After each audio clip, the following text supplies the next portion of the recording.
It's Friday, everyone. What do we do on Fridays here at the Hint Hive? That's right, we smash the patriarchy.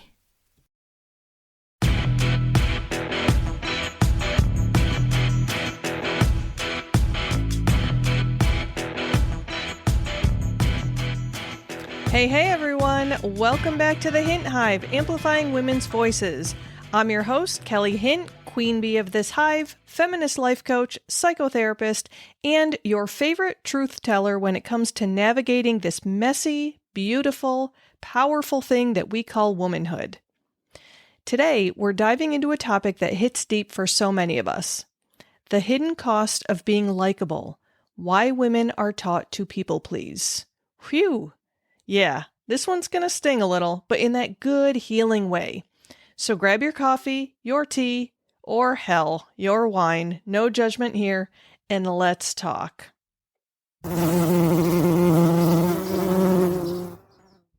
All right, let me start with this. Being nice is not the problem.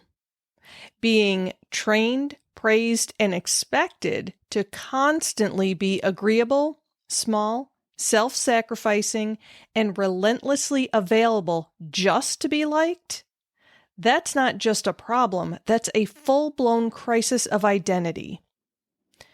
When we are told that our likability is more important than our boundaries, our desires, or even our peace, we learn to betray ourselves daily and call it virtue. We are taught from the moment we take our first steps that likability is our ticket to safety and acceptance. Be sweet. Smile more. Don't speak until spoken to. Don't rock the boat. Don't raise your voice. Be pleasing, accommodating, and for the love of the patriarchy, whatever you do, don't you dare say no. We learn very early on that approval is earned through self-erasure. From Disney princesses to classroom behavior charts to how little girls are praised for being so good, we are shaped by systems that reward compliance and punish assertiveness from day one. When we speak up, we're labeled difficult. When we advocate for our needs, we're seen as aggressive or selfish. Even as adults, women are expected to prioritize harmony over honesty, making others comfortable over speaking our truth. And it's not just socialization, it's systemic, deeply ingrained conditioning. And it starts so early that we barely even notice it's happening until the damage is already done. And chances are, we're sitting in a pile of burnout. And research backs this up, and it's infuriating. A study from the Harvard Kennedy School found that women who are assertive in leadership roles are consistently rated as less likable than men who display the exact same behaviors. This is what's known as the likability penalty. And yes, it's real, it's measurable, and it's sexist as hell. A man who's confident, direct, and decisive gets called a strong leader. A woman who does the same, she's bossy, she's cold, she's too much. It's not about the behavior, it's about the bias. And it's costing women opportunities, influence, and sometimes their own voice. And here's the real gut punch. The likability trap is not confined to the workplace.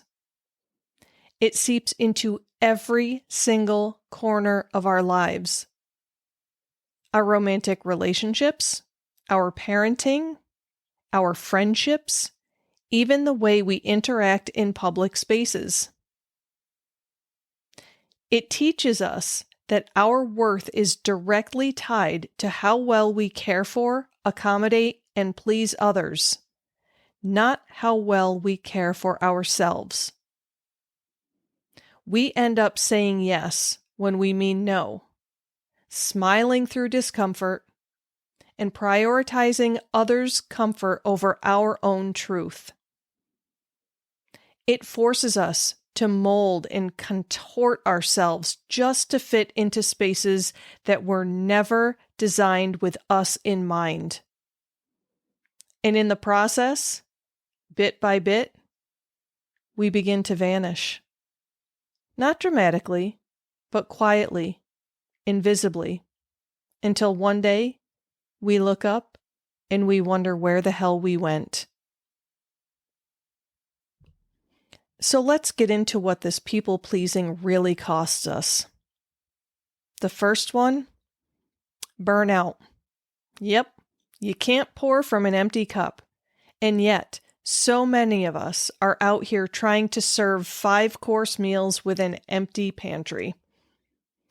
When your energy is constantly being drained by the needs, wants, and emotions of everyone else, you are on a one-way track to burnout.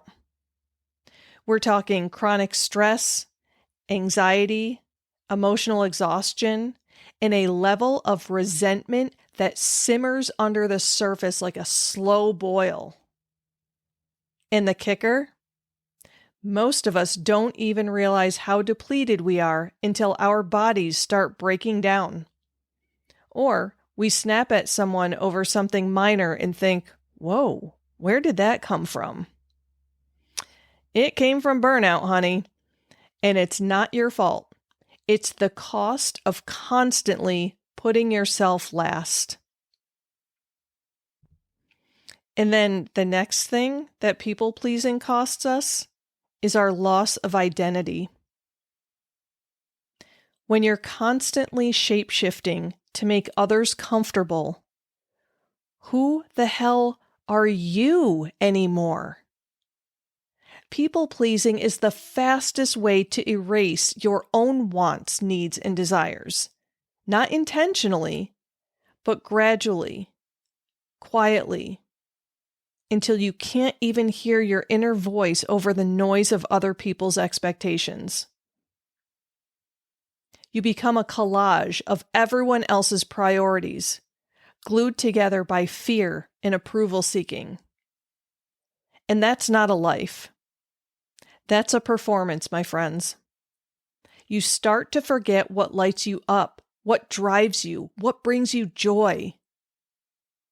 Your authenticity gets buried under layers of shoulds and what will they thinks. And over time, this identity crisis doesn't just leave you confused. It leaves you feeling invisible in your own story. Let's be clear. Your real self is not too much. She's just been silenced for way too long. And the next cost of people-pleasing? Weak boundaries. Every single time you say yes, when you really want to say no, you're not just doing someone a favor. You're sending a message. You are teaching people that your needs come second, that your time and energy are negotiable. And over time, they start to believe it. But here's the truth. Saying yes when your body is screaming no leads to burnout, resentment, and misalignment with your core values. Boundaries are not selfish. They are sacred. They're not walls to shut people out. They're doors that signal how others can enter your life with respect and integrity. But when you're in people-pleasing mode 24/7, those doors don't just stay open. They get ripped off the hinges. And suddenly, everyone's coming and going as they please while you're left cleaning up the emotional mess. Rebuilding your boundaries is an act of self-respect, not rebellion. And it's time to reinforce those doors like the queen that you are. And the next thing that people-pleasing behaviors cost you is missed opportunities. Playing small might feel safe, but it comes at a high cost. Your dreams, your growth, and your sense of purpose. When we prioritize being liked over being bold, we shrink ourselves to fit into boxes that were never meant to hold us. The jobs you didn't apply for because you feared rejection. The ideas you never pitched because you didn't want to be too much. The rooms you stayed silent in when you had brilliance to share. The relationships you clung to out of fear of rocking the boat. All of these are missed chances not just for success, but for self-discovery. Staying in your comfort zone can feel like self-preservation, but over time, that zone becomes a gilded cage, a place where you trade risk for regret. But here's the truth. Rocking the boat doesn't sink it. It steers it. Boats are meant to move, and so are you. Do not let the fear of being unliked keep you from becoming unforgettable. I can tell you right now, from personal experience, that there are many who do not like me. But you know what? My haters, the ones that I've really affected, they're not going to forget me. They may remember me with anger and disdain and resentment because I didn't bend myself over backwards to please them, but they will not forget that. And hopefully, they'll learn a lesson from that. And this final piece that people-pleasing costs us is internalized misogyny. Yep, we got to talk about it. People-pleasing is not just about external pressure. It's about what we have absorbed over a lifetime of messages that told us to play small. That inner voice that whispers, "Don't be too much," or "You don't want to upset anyone." That voice is not your intuition, my queen. It is internalized misogyny, and it was installed like malware by a culture that benefits when women doubt themselves. Think about how many times you've second-guessed a decision, downplayed your success, or softened your words to make someone else more comfortable. That's not humility. It is learned self-erasure. And we've mistaken it for politeness. That voice, it's not your true self. It was planted there by media, by outdated family dynamics, by systems that want you to be quiet and compliant. And here's the deal. It's time to dig it out, root and stem. Call it by name. Challenge it every damn time it shows up. Because that voice is not your protector. It's your silencer. And you, my friend, are done being silenced. Now is your time. Now is the time to be you. All right, my badass queens. Now that we've named the beast, let's talk about how to break free. Here are 6 actionable steps to reclaiming your power. Step 1 is going to sound a little bit weird, but stay with me here. Get uncomfortable with being disliked. Because here's the truth. You can't reclaim your power if you're still clinging to approval like a lifeline. Start small this week. Say no to something that you don't want to. And don't over-explain. Don't sugarcoat it. Let the moment be awkward. Let them feel disappointed. And then breathe. Because guess what? You'll survive it. I promise you. In fact, you'll come out stronger. Discomfort is not danger. It's just emotional growing pains. It's the stretch that happens right before your boundaries get stronger, your voice gets louder, and your self-trust starts to kick in. Practice this again and again. Each time you choose truth over appeasement, you are rewriting the narrative that says you owe the world your silence. You don't. You never did. Step number 2. Start asking yourself, what do you freaking want? Ask yourself this question loudly, unapologetically, and often, every day, multiple times a day. Not what your partner wants, not what your boss expects, not what your family thinks you should want. You, ladies, what do you want?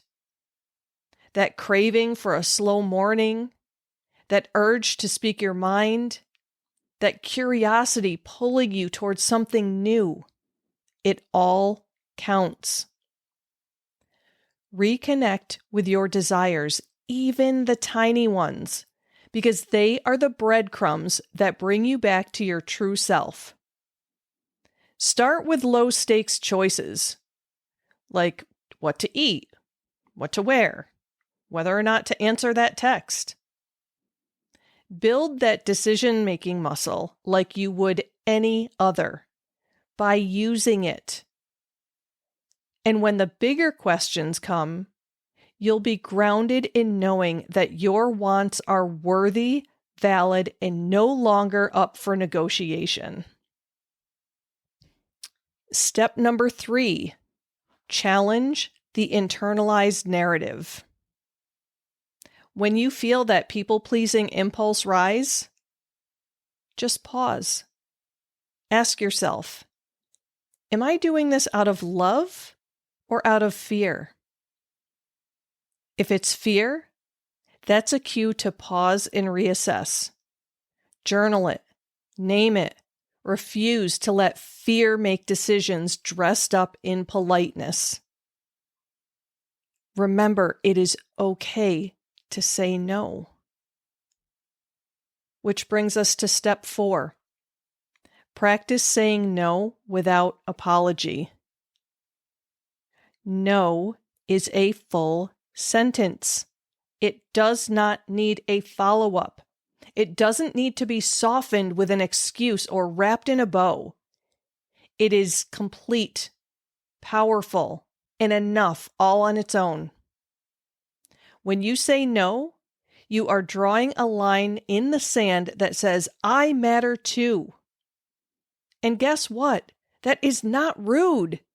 It is revolutionary, especially for women who've been taught their whole lives to bend, accommodate, and contort themselves for the comfort of others. Start practicing this in small ways. Say no to plans you don't have energy for.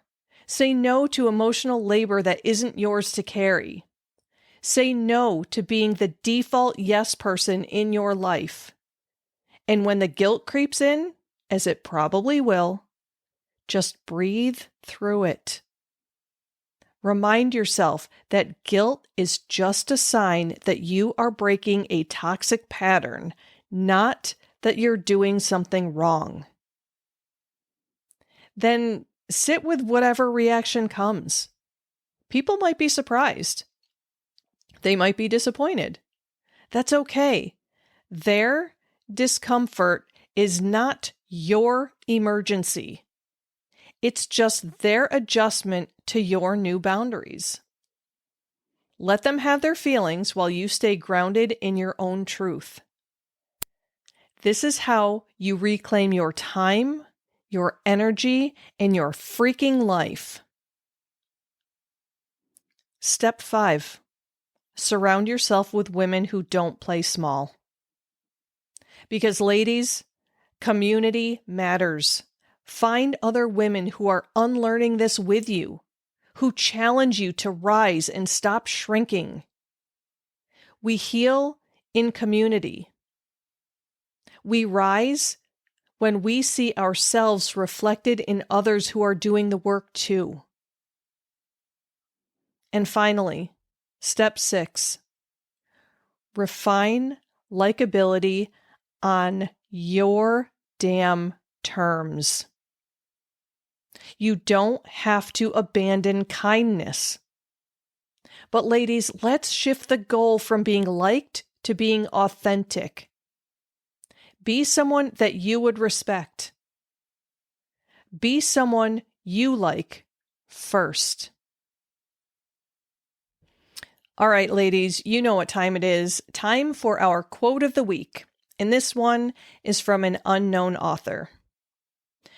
You are not too much. You have just been trained to believe that being less is safer. Let that one sit in your bones, because damn, it's true. Being your full, unapologetic self might ruffle feathers, but queens, that is how we learn to fly. Playing small never protected you. It only dimmed your light.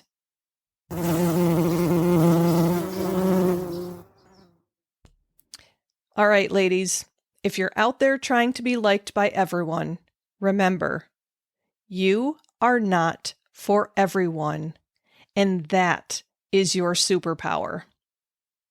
Now, go say no to something. Go disappoint someone. Go take up space. You were not born to be agreeable. You were born to be alive. And as always, if this episode hit you in the gut in all the best ways, share it with a sister who needs to hear it. Leave a review, subscribe, and come join us in the Hint Hive podcast Facebook group. We're building a damn revolution over there, one truth-telling woman at a time. Come be part of the hive, because this kind of healing, it sticks better when we do it together. So until next time, keep amplifying your voice and reclaiming your power. Stay bold, stay brave, and don't you dare apologize for it.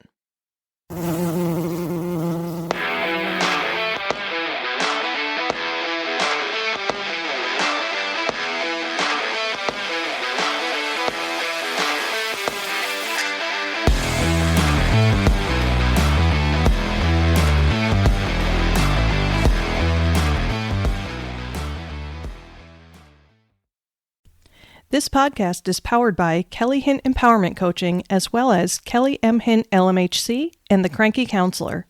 To find out more about coaching services, head over to CoachKellyHint.com.